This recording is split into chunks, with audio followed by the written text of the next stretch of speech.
Happy Saturday, everybody. Welcome to HogvilleNET YouTube Live.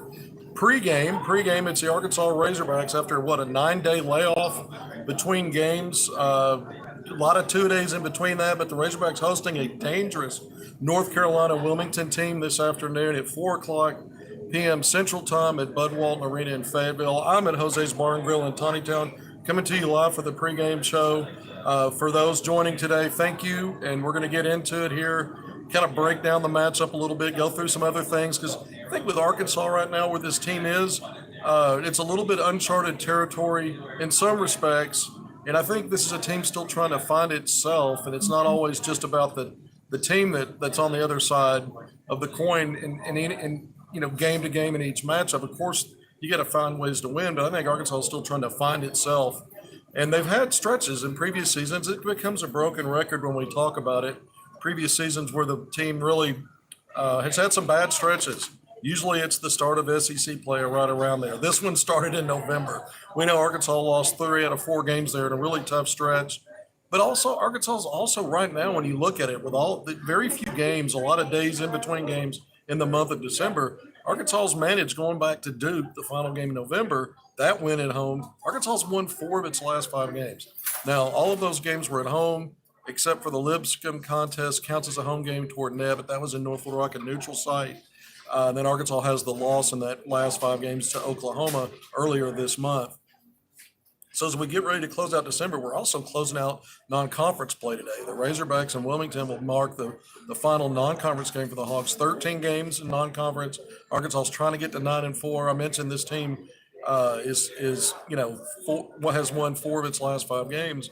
But you have to look at it from this standpoint. If Arkansas were to lose against a worthy Wilmington team, 9-2, has already gone on the road to Rupp Arena and upset then 12th ranked Kentucky. The Wildcats are now ranked 8th. But a 7-point win on the road, that catches everybody's attention. Wilmington's unbeaten in December, 4-0. So they've won their last 4 games, the Seahawks have. So this becomes an interesting matchup, not only for Arkansas to not have a second loss at home in non-conference play to a mid-major out of the state of North Carolina. Boy, that was a mouthful. But that's really what this is about. I wouldn't call this a must-win. You're going to say, well, what's the difference between must-win? And then I'm going to say it's a must-not-lose. Arkansas cannot afford another quad 3 loss on its resume, which is what this would be. You just can't have it. It's not to say that if you did that it just it means the doom and gloom for the rest of the way and not going to make the NCAA tournament. It makes it a lot harder for an Arkansas team right now that's still hovering around 100 in net. Came in today at 98th. Wilmington's 113th. So if you go off net, there's not a lot of difference between these two teams. Arkansas is playing at home, but I mentioned Wilmington winning at Kentucky.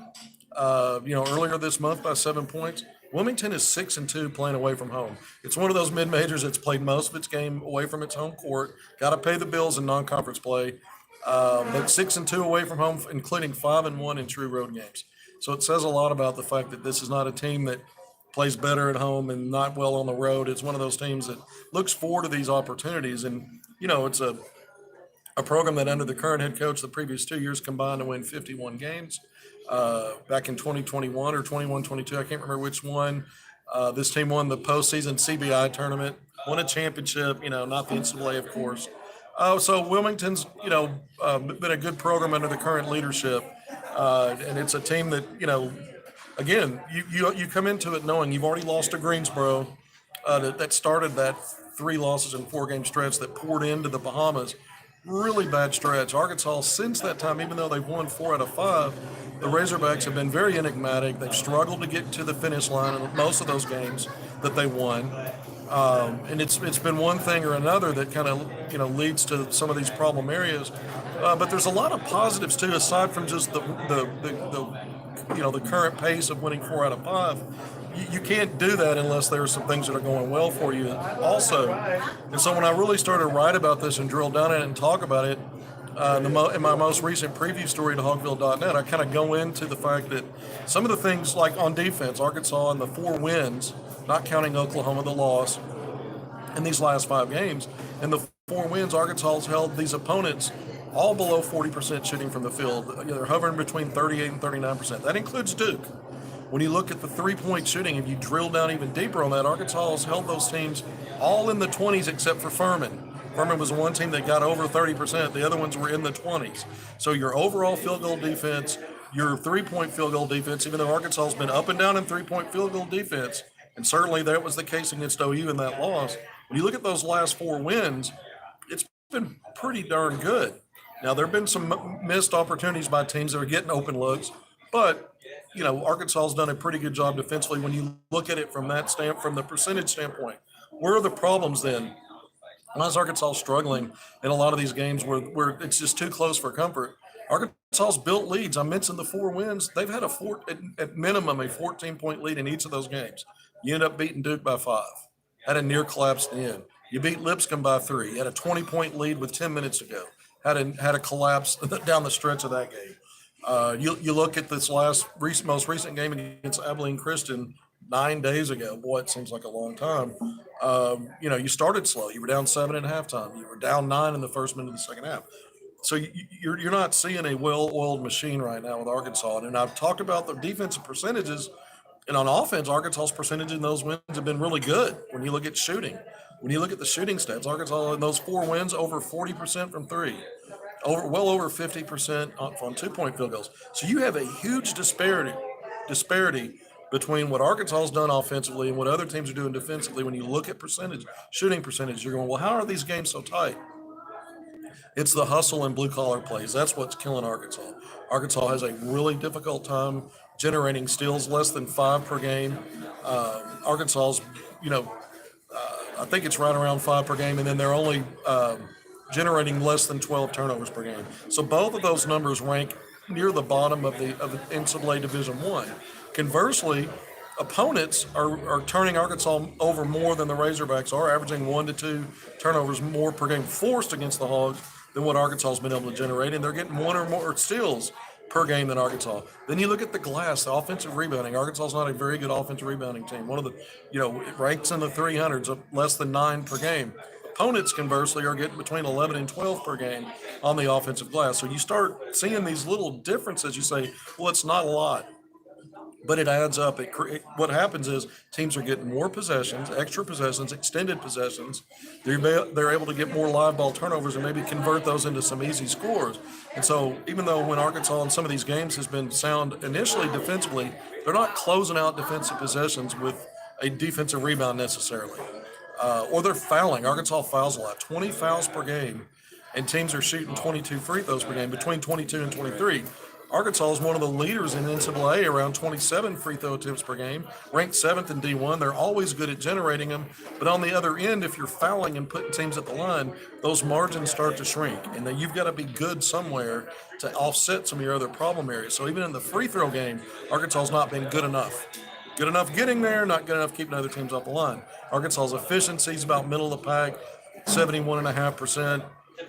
When you look at it from the free throw line, I think this team ought to be better than that, but 12 games in, you are what those numbers say you are more than likely. So, this is a team, when we start making the comparisons, UNC-Wilmington is a very good offensive team. 85 and a half points per game, nearly 86 per game, ranks, among the leaders in NCAA Division I. Top 50 in overall field goal percentage at 48%. The three-point shooting as a lead ranks top 20 in Division I at nearly 39%. And the volume's really good, over 9 makes per game, top 50 in Division I also. So you're not just looking at the efficiency, but what's the volume to kind of tell that story. It's a very good free throw shooting team, one of the best in the country, over 76%, I think, 76%. So it's a team, if you foul and they get to the line a lot. I mentioned Arkansas is putting teams on the line for 22 attempts a game. That's what Wilmington averages, about 22 attempts a game. Teams are fouling Wilmington 20 times a game. That's what Arkansas has been averaging. So when you look at it from a statistical standpoint, this is a problem for Arkansas, because I mentioned how good Arkansas has been against some good three-point shooting teams in these wins, but they've had some lapses. And this is the kind of game where if you're not winning the foul and free throw game, and you don't have a good game defending that 3 line, you could be in for a long day. And we saw what Greensboro did, that mid-major that came in and really handled Arkansas almost start to finish. A 6-point cushion, but it was a double-digit lead for long stretches for Greensboro. And this is the kind of opponent that could potentially come in and do something like that against the Hogs today. They did it against Kentucky, and we know what that result was, a loss for the Wildcats. So Wilmington poses a lot of problems. Not a great team defensively. But it does create more steals than UNCW does. But it's also a team, I mentioned the efficiency, shooting the ball overall and from three and at the free throw line and the volume of free throws. It's a team that takes care of the basketball. It is not a high turnover team, one of the best in the country, less than 9 turnovers per game. And for an Arkansas team that has a hard time generating turnovers, you start to see that the matchup is not necessarily great just from a statistical standpoint and what both teams are good at or not good at. It is kind of a clash for, it's not a whole lot of good storytelling there for the Razorbacks. Now it becomes, can Arkansas's offense, if they're not sound defensively, just be a little bit better? We know I mentioned Arkansas's percentages in these last 4 wins, shooting the ball have been really good, but there are stretches in games where the ball movement gets stagnant or they don't have a good half, and other teams are able to exploit what Arkansas is trying to do offensively. And so today you might need to be just a little bit better offensively and have a really good offensive game if you cannot be sound on defense. And, again, I mentioned the blue collar stuff. Offensive rebounding. Teams are averaging nearly 3 more offensive rebounds per game, between 2 and 3, compared to the Razorbacks. That goes back to those extra possessions. Arkansas's defense has given up nearly 63 field goal attempts a game.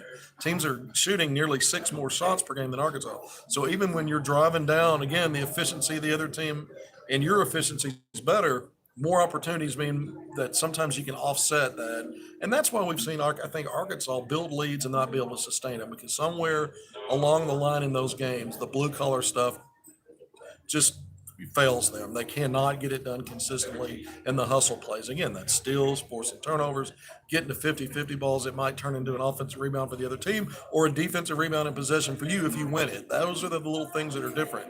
The glass work, obviously, against a team like Wilmington, going to be important because this is a team that already has firepower. So if you give them second chances, this is one of the things I wrote about keys to Arkansas success. You've almost got to have one of your better games in these 50-50 ball situations to be in a good position to win.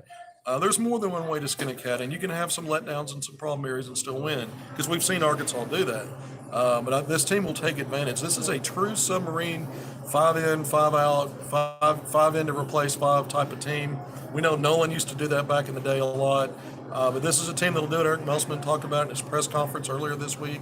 But Wilmington's going to go 10 deep. They got guys averaging between 12 and 26.5 minutes per game. Nobody plays on that team, by average anyway, greater than 26 and a half minutes. And that helps teams. This is certainly the case back when Nolan did it, and it still applies today. It helps teams stay fresh over the course of a game. Where Arkansas's defense has been so good in the past under Melsman, Arkansas was able to win those last 4 or 5 minutes because they were, able to play it pretty much at any pace, in any situation, and find ways to grind out wins because their defense was sound. Against a team like this, Arkansas's defense isn't all that sound this year, on top of the fact that at the end stages of games, this opponent might not be as tired with some of its key players and their finishing players because of the minutes. So maybe fresher legs. We'll see how it plays out. Bud Walton Arena, obviously, Arkansas's got 1 loss in the last 5 years under Melsman. In non-conference games at home, that was, again, Greensboro. Trying to make sure you avoid that today. Again, it's a bad loss. It's a quad 3 loss if it happens, even though Wilmington's 9-2 and a good team. That's just how net works. So there's a lot of advantage, I think, for the way Wilmington does things. When we look at the personnel, their bench averaging nearly I'm going to get to some of the individual players. Is Keon start? It's a great question. He might get the start today. He started the second half against Abilene Christian. Arkansas scored 55 points. He was a part of that. Tremont Mark was. Caliph Battle was part of that equation, playing off the bench, obviously. And I think, matchups are different. Situations are different. Arkansas only had 9 assists in that game. It was one, and they've had a couple of games like that this year where they've won and their shooting percentages are great, but the ball doesn't necessarily move a lot, and you got a lot of one-on-one play. Typically, I think that's problematic, but in some matchups it works. It worked in the second half against Abilene Christian. Arkansas made some adjustments from how they attack, point of attack, and how they set their offense and spaced, and then the talented one-on-one players went to work. And those guys come off the bench now. I mean, Tremont Mark, Caleb Battle have both been not starting. Battle it's been all year. He's a six-man. But Mark joined him playing off the bench. And so Arkansas's bench scoring has been incredible. You look back at just the last three games since Mark's been coming off the pine, Arkansas's outscored the starters 161. The bench has 161 to 61, plus 100 in the last three games. That's pretty wild. In fact, no starter has scored in double figures in the last three games. Whereas the bench production has had, I think, five or six guys that have been able to get double figures in that stretch, with Mark and Battle having multiple games of doing that. So, it's a little misleading because now you're bringing a starter like Mark off the bench. Battle's really a guy that has a starter role. It technically isn't a six-man, but you think JG can play a big role? Jalen Graham's another guy that's, if you look back at the last 3 or 4 games, has really sparked Arkansas at times.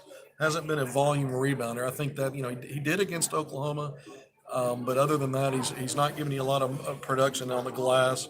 But then his minutes aren't always escalated either. He's a guy that can score pretty quick strike guy, gives you some offense around the basket. He's blocked some shots. He's done some good things. We'll see if Jalen Graham, how much he factors into this. We'll see if Trevor Brazile can kind of snap out of his funk. I mean, here's a guy that had 3 double-doubles when you kind of piece together what he did in the Bahamas and then coming back against Duke. I mean, 19, 11, and 2 against Duke. That was a big win for Arkansas, and he had a great game. What's he done in the 3 games since then? Or the 4 games since then? I mean, his production hasn't been all that great. If you just look at the last 3 games after he sprained the ankle late against Furman and had to leave that game with about 2 minutes left, you look at these last 3 games. I mentioned the numbers against Duke, 19, 11, and 2. In the last 3 games, he's got combined 14, 11, and 2. So, his numbers have not only trended down, but he's now trended his being a double-figure score down to under 10 points per game on the season. His efficiency, his minutes, he's played 17 minutes per game in the last 3. So you always wonder how much did the ankle injury play into that. He's a guy that has not been much of a force defensively, other than he'll block some shots, and you certainly don't want to discount that. But there's more to playing defense than. I used to say this all the time. There are guys that can crash passing lanes and get steals, rack up 2 or 3 steals a game. You think they're playing great defense, so they gamble a lot sometimes, and sometimes they're not very good defensively, other than being able to make plays on the ball. Sometimes that's true of shot blocking as well. I mean, you can give up a lot of territory, not give much resistance, play some matador defense, but if you're really long and athletic, sometimes you can cover a lot of space, get out of your area, and be a great weak side shot blocker. So you see a lot of that with Brazile. I think defensive toughness, and then on offense, I don't know what the design is that takes into account getting him involved. I haven't seen much of it. Most of the season, he's averaged below 7 shot attempts a game. That's gone down even more these last few games. When you look at it statistically, I don't think he's involved enough in the offense. Some of that might be on him and his activity, crashing the offensive glass, doing some other things, but I think also Arkansas's offense tends to have issues with spacing, ball movement, and things becoming stagnant with a lot of ball watching. And so, there may be some blame to be shared and passed around there. They will play like a top 5 team if TB plays aggressive. Yeah, I mean, Brazil's got to be a force. He can't be up and down, and he hasn't done much. Devo Davis, here's a guy that's had, been a better rebounder, better facilitator. He's cut down on his turnovers. He's been atrocious offensively. There are games where he doesn't put up very many shots. His efficiency's down across the board. His scoring, he's at a career low scoring right now, down in the 6s. The last 6 games, he's averaging less than 4 points a game. So Arkansas really needs Brazile and Devo Davis. Today would be a great start before league play against a quality Wilmington team for both of those guys to put their stamp on the starting lineup. We don't know if Tremont Mark plays off the bench or if he's back with the starters. We've got a pretty good idea that Caleb Battle is a 6-man type. He's not been in the starting lineup once. Don't think we'll see that, but you never know with Musselman. Keon Minifield, to me, too small of a sample size to believe that he'll consistently give you any certain thing other than an explosive first step and east and west. I call it that quick twitch shiftiness that nobody really on the team has. Even Leighton Blocker, as explosive as he is off his first step, is more of an A to B downhill type driver, get to the rim. Mayfield has a lot of change of pace, change of direction. and so he can create a numbers advantage. He's a good passer. I don't know if, I don't feel like he's necessarily a facilitator first guy, but he can get his offense. We saw that against Abilene Christian in that second half. He had 11 points in only his second game. That was his Bud Walton debut. So Minifield could also be a key. He could change some dynamics on some things to give Arkansas a different look. Because I think he, better than anybody, when you look at talented scorers like Tremont Mark, Caleb Battle, it's mostly off the bounce with those guys. And they're not really getting separation. They're not really beating guys off the dribble and creating a numbers advantage. It's really just veteran guys that know how to score, and so guys are kind of hanging on him. I mean, Mark gets to his spots and finds ways to get a little separation to get his shot off, but he's not getting a numbers advantage when he gets separation. There's a difference. Same with Battle. And you see Battle go in, guys are hanging all over him, and he's really good at drawing fouls, doing that, and making some tough shots. But Minifield brings a different dynamic. This is why I think you want to see more from Brazil, because Brazil can rise over people. There's not a big man matchup out there that he can't exploit with his foot quickness. There's got to be ways to get him more involved, to use some of that athleticism and length to not make things so hard. Arkansas's best performances are when the ball really moves and there's a lot of assists, and we've seen some games like that. Again, Abilene Christian only 9 assists, 55-point second half, but a lot of one-on-one basketball. I don't know how well that works today. Maybe the matchups favor Arkansas somewhat, but I mentioned the Mark and Battle coming off the bench. I mean, 161 points in the last 3 games. That's astronomical scoring. And the opponent's benches, I mentioned the comparison plus 100 against Arkansas starters. Against opponent's benches, that would be in the last 3 games: Oklahoma, Lipscomb and North Little Rock, and then Abilene Christian. Opponents have only scored 64 points combined off their benches. So plus 97 there. So it's a little bit of a smoke and mirrors when you're bringing really starter guys playing off the bench. But look at Wilmington. I mentioned they go 10 deep, but 2 of their top 4 scorers, including their leading scorer, have played mostly off the bench. Most of their games off the bench. They've had a handful of starts, but White, their 6'7" forward that's averaging over 19 points a game, leads the team in rebounding between 5.5 and 6 boards. But an efficient score, a good shooting percentage. Not a high volume guy when you look at the 3-point line, but shooting 45%. He's taken 23s this year. Not a ton, but he's going to knock them down when you give him the opportunity, kind of a la Chandler Lawson when you look at it from a percentage standpoint in a kind of a low volume. And then another scorer, transfer from New Mexico, KJ Jenkins, averaging 10 points a game, but he also has played mostly off the bench. And then, you look at their point guard, leads the team in steals and assists. Not a great 3-point shooter, but an efficient scorer from 2. And then they've got another 6'7" guy that shoots well from 3, right about 37% at a high volume, Harden Hayes. And so between Jenkins, Harden Hayes, White, and Phillips, the point guard, you got 4 guys that are not only averaging double-figure scoring, but bring a multitude of talents to the floor and check several boxes. And you can understand when you're surrounding those guys with quality going 10 deep, it can be very problematic for teams because they can create their own matchup situations. Those kind of teams can create their own matchup situations based on what's working and not, because they got a multitude of guys who are used to being on the court and playing through whatever because they play every game. Arkansas is kind of that team. It's so funny because Musselman prefers 7-8 rotation. He usually gets to it much sooner than this, even if he has to tweak it later when Arkansas struggle out of the gates in SEC play. This year, it's 10, 11 guys playing in each half.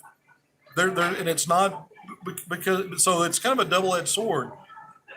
The rotations aren't working quite right, so it's not a matter of just having the luxury of using depth to keep fresh legs. That's not the purpose. But it does kind of work that way. I mean, you do have the luxury of trying out different guys and maybe still winning because there is talent up and down the lineup. There is depth at each position, quality depth, and there is some diversity of skill set that I've talked so much about. It just hasn't translated to a cohesive group yet. He hasn't been able to drill it down to 7 or 8. So it's both a luxury and a problem right now for Musselman because we know what his preferences are. He wants to get it down to 7, 8, maybe 9. I mean, this may be a team that even when he drills it down still goes 9. Because I'm not sure on any given night that out of that 3-headed monster at the 5 spot, when we're talking to Graham, Mitchell, and Chandler Lawson, I'm not so sure that any one of those guys stands out enough unless they find some combination with one of those guys and another grouping that really starts to click. We just haven't seen it yet. So this may be a team that breaks Musselman's norms. It has so far. I think he will drill it down at some point, but I think it still may expand out to 9 consistently. I don't know that for a fact. It may get down to 7 or 8.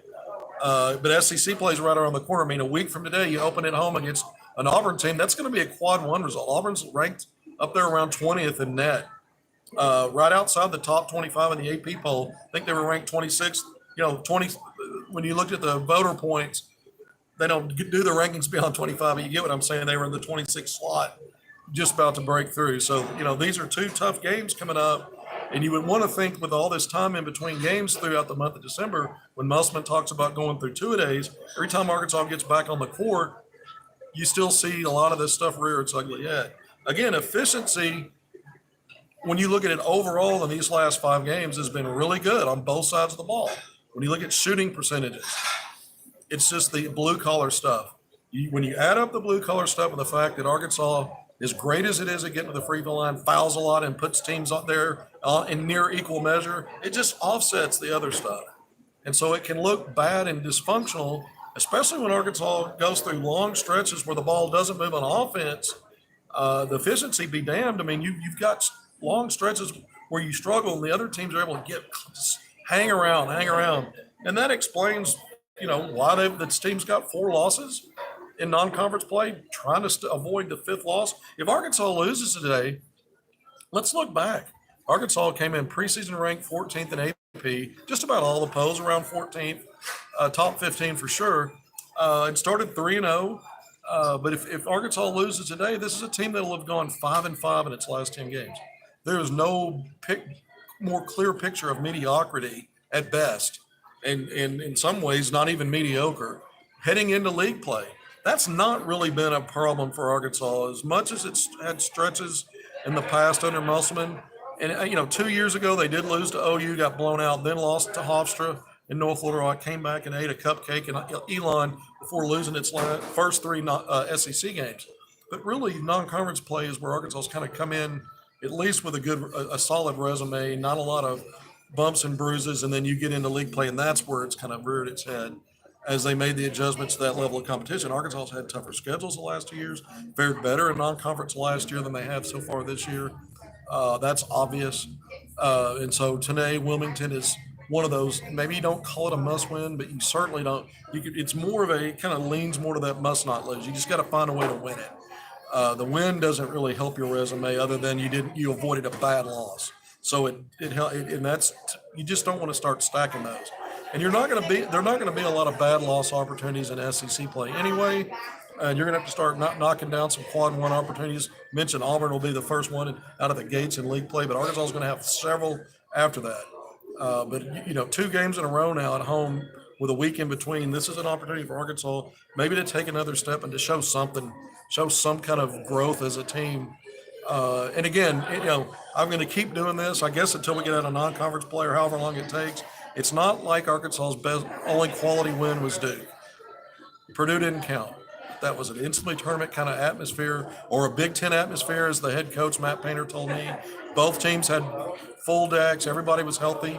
Arkansas wins that game in overtime against the best team in the country, a team that's played the toughest gauntlet I've seen of a schedule and won most of those, knocked off every really good teams. And so you pair that with Duke and you say, okay, Arkansas's got the pieces. There's no doubt about it. We've not over-explained or overestimated what Arkansas has from a talent standpoint, from a depth standpoint, from a diversity of skill set standpoint at each position. It's all right there. But pieces are not the same thing as a cohesive unit. And Arkansas has been cohesive in some big games, not cohesive in some other big games. And then in games where even when they win against mid-major opponents, they don't have all the pieces Arkansas has. Some of these teams look like they're playing together and on the same page, and Arkansas is kind of going in numerous directions. And guys, let's face it, I mentioned the 2 names, Brazil and Davis. This is a time right now where Arkansas needs those 2 to step up. You saw Tremont Mark take a big step with that 11 rebound game on top of scoring the game high 25 against Abilene Christian. Those 11 rebounds included his first 2 offensive rebounds of the season. This is Arkansas's leading scorer, a guy that came in billed as sort of do multiple things, including being a stout defender. And so each guy's got to be a little bit better than they have been. Mark took a step forward there. Battle's been a guy, when you look at him, you want to see more steals from a guy like that, more hustle wins. Sometimes he rebounds 4 or 5 a game. That's good. He had a 5-assist game against Duke with Tremont Mark didn't even play. Arkansas beat Duke without its leading scorer, Tremont Mark. The pieces are there. It's when do they come together? Musselman's always been able to dial it up and figure it out. I've never seen it go this long with as many guys playing and shuffling in and out as we've seen this year. That's what's different. Musselman's the constant. Some of these other guys we know have experience. It's a very experienced team. There's quality experience in some of that. It's just now, to me, is it a matter of time? To hear Musselman speak on it, he's not convincing to me that it's about to come together. He's said several times that he thinks he knows the guys he's going to go with, yet every game it reverts back to 10, 11 guys playing in both halves out of some kind of weird necessity to get something to work. So we'll see how it plays out. I'm not dogging on Musselman. I'm saying I think he does have a really good idea of his best 7 or 8, but when it's not coming together quite right, he's got to continue to shuffle guys in and out. So I think that's kind of the point. So it's not where he wants to be. All right, we're 31 minutes in. We've gone a lot through this matchup. We've talked about individual players. I haven't talked about guys like Jeremiah Davenport, who's been starting and been more productive in the last several games than he was before. Musselman talks about his energy and his effort, the efficiency, and some of the decision-making hasn't quite been there. Hasn't really come together for him. L. Ellis is a guy that I even said after Arkansas beat Purdue that after what his preseason looked like up to that, I thought there were a lot of question marks with him as a lead guard. As a scorer, if he gets in a groove, he's a score first kind of guy, but he's not I think point guard play is a real struggle for him. We'll see if Keon Minifield Jr. can take Arkansas maybe a little further along than they've been with combinations of other guys, including L. Ellis has been kind of the primary guy there. But guys, Jalen Graham came up on the crawl here. He's someone I think that Arkansas is really going to have to figure out a way to, he may be one of those guys that 13 to 20 minutes tops is where you get your best value out of him. I know people, because of some of the things he flashes, think he ought to be playing more, but he has consistently been inconsistent on defense. And for a team that lacks physicality on the front line, he doesn't change that dynamic.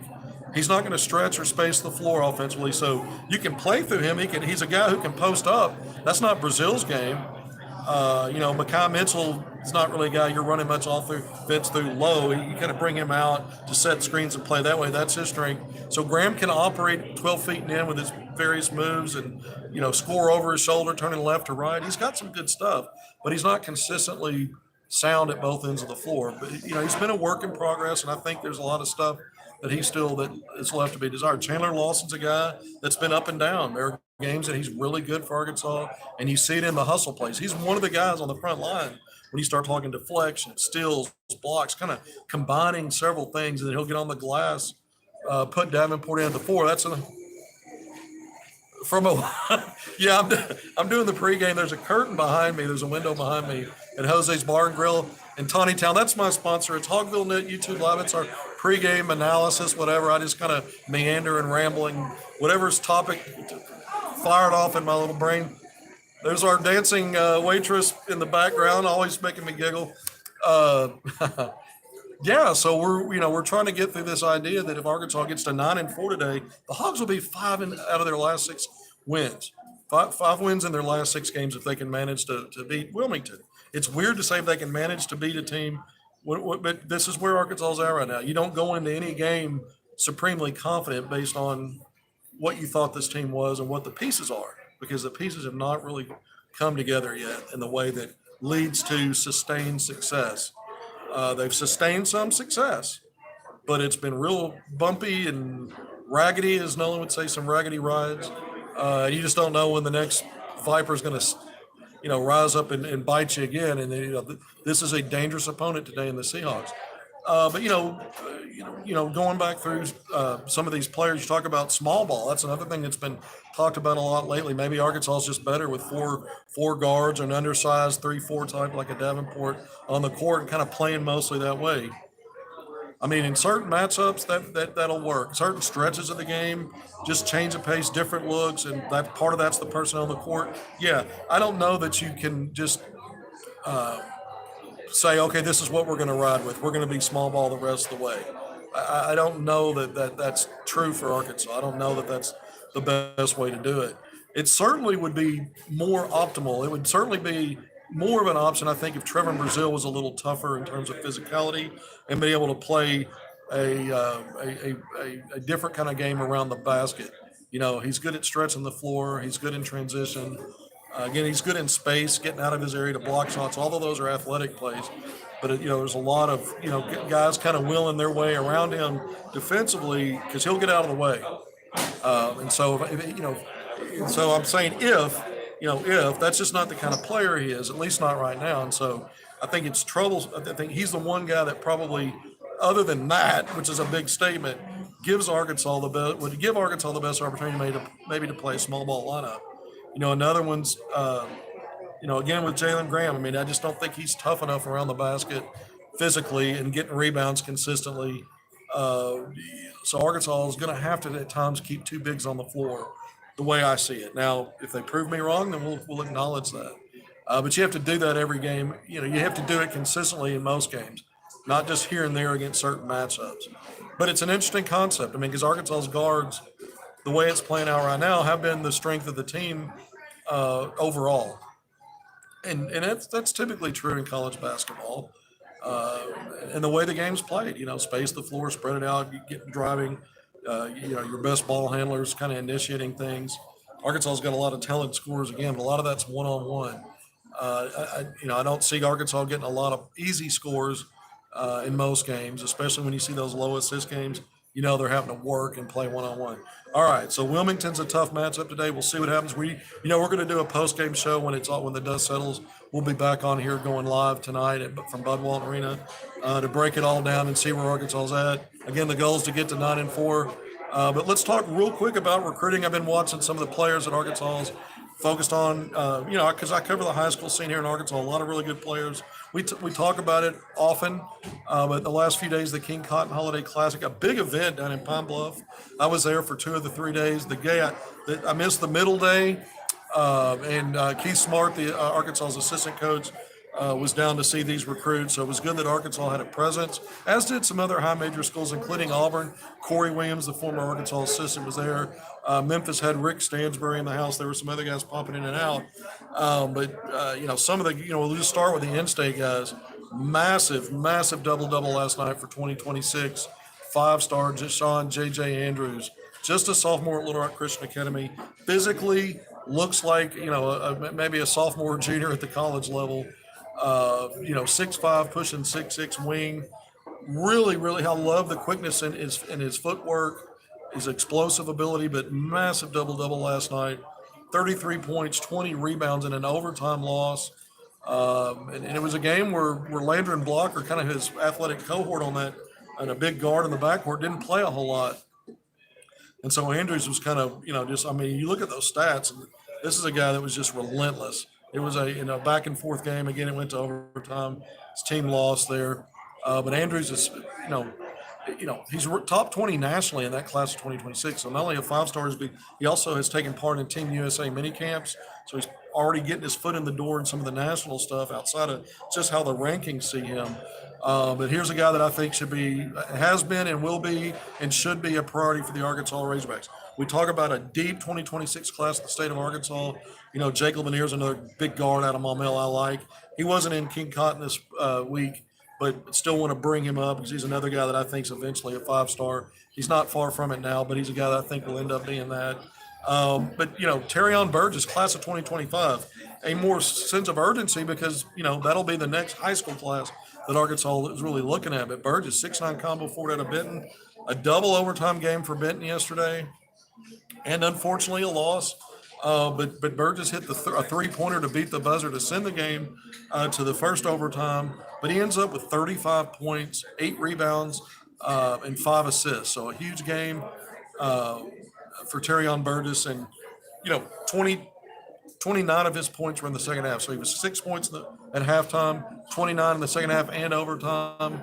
He was sitting at 30 when he hit that three-pointer, put him at 30 to send the game to overtime. So just a big game for him again. 35 points, 8 rebounds, 5 assists. He's been a double-double machine all year. That's probably only the third game this season that he didn't get a double-double. You look at points and rebounds.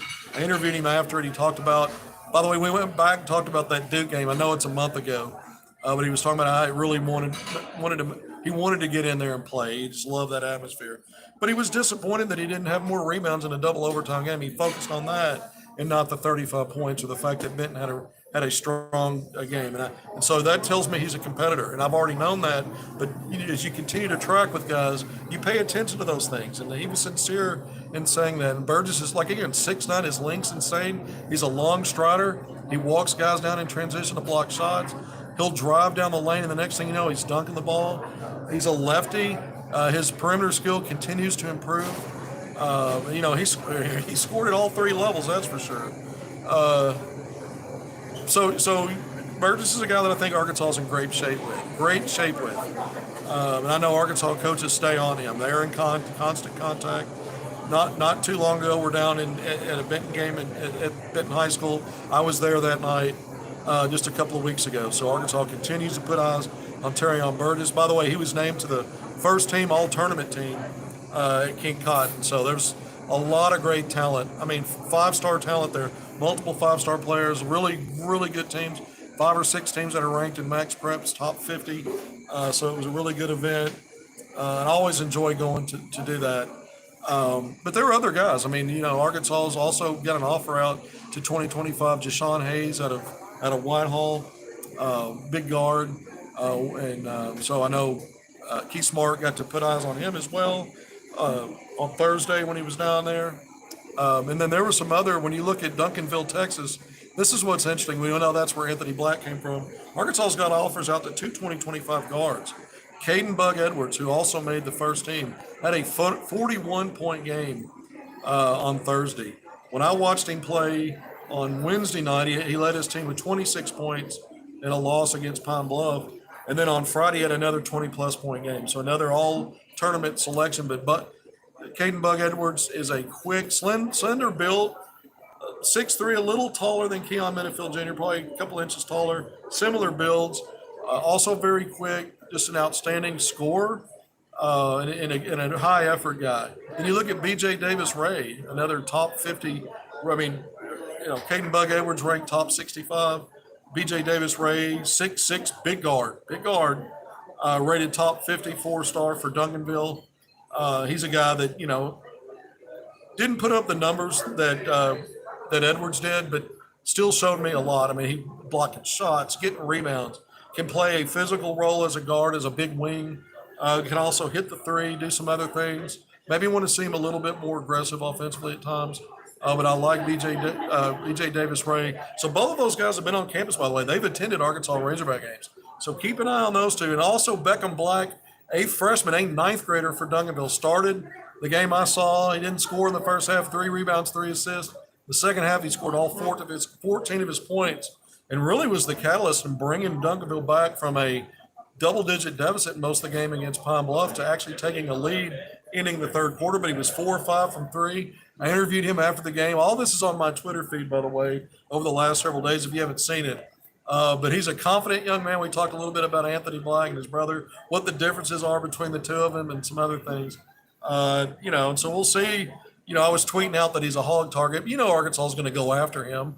It's a little early to talk to a ninth grader about recruiting, but we've seen ninth graders get offers, and those things happen. And, Beckham Black, 6 foot point guard, and I already love his game. Some of his craft is really next level, but he's from a basketball family. Don't ever forget that. All right, so we've talked some about recruiting. Just real quick, the NBA Hogs, the thing that has stood out to me recently is the emergence of a couple of rookies. When we talk about Nick Smith Jr. and his big 19-point game a couple of weeks ago, 17 in the fourth quarter, maybe it was just a week ago. It hadn't been that long ago. Charlotte Hornets put a scare in the defending, reigning NBA champion Denver Nuggets, 17 fourth-quarter points, and he brought his team back from a 15-point deficit to get it down to a one-possession game on his fifth and final 3 of that fourth quarter. got within 3 points. They ended up losing by 7, but Nick Smith Jr. with his breakout game, a career high. And then last night, very efficient, 4 of 7 from the field, 2 of 4 from 3. He had 11 points, 2 rebounds, and an assist in 13 minutes, only 13 minutes on the road in a loss to the Phoenix Suns. So a couple of double-figure outings in the last week or two. And then Anthony Black, career high 23 points the other night. Big game for him, and he continues now. The more I watch, even though he's not really typically a big scorer, his rebounding is increasing, his assist numbers are increasing. Everything's been going up. So kudos to both of those guys for making it happen in their opportunities. These rookies, keep an eye on them. We're about a third of the way through the season. A lot more basketball to be played, but Anthony Black's entrenched in that starting lineup for a winning Magic team. That's what very likely should be. They're on track to be a playoff team, and he's a starter. He didn't always play starter minutes, but some nights he does. And I mentioned that 23-point game. Man, he went off on that night.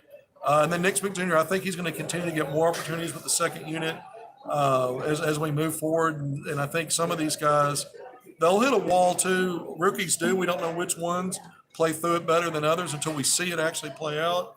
But you got to understand, most of these guys already have played. Nick has, and he sat several games. But even AB, a lot of these guys have already played what they played in high school in a full season or in college. And so now you kind of wait to see as it gets past the All-Star break, what do these guys look like? Is they're going to get better and improve? Sometimes they hit a wall. So that's very interesting dynamic to me, especially with rookies. All right, we're going to sign off now. We kind of hit everything. Arkansas Razorbacks 8-4, North Carolina Wilmington 9-2. It's the last non-conference game before Arkansas gets into SEC play a week from now against Auburn. Tip-off's at 4 o'clock. It's SEC Network, no more live stream. It's the SEC Network regular channel. 4 p.m. Central Time tip is when it'll be, and we'll be back on tonight. HogvilleNET YouTube Live for postgame. I want to thank my sponsor once again. They always take care of me here at Jose's Bar and Grill in Tiny Town. Until then, see you then.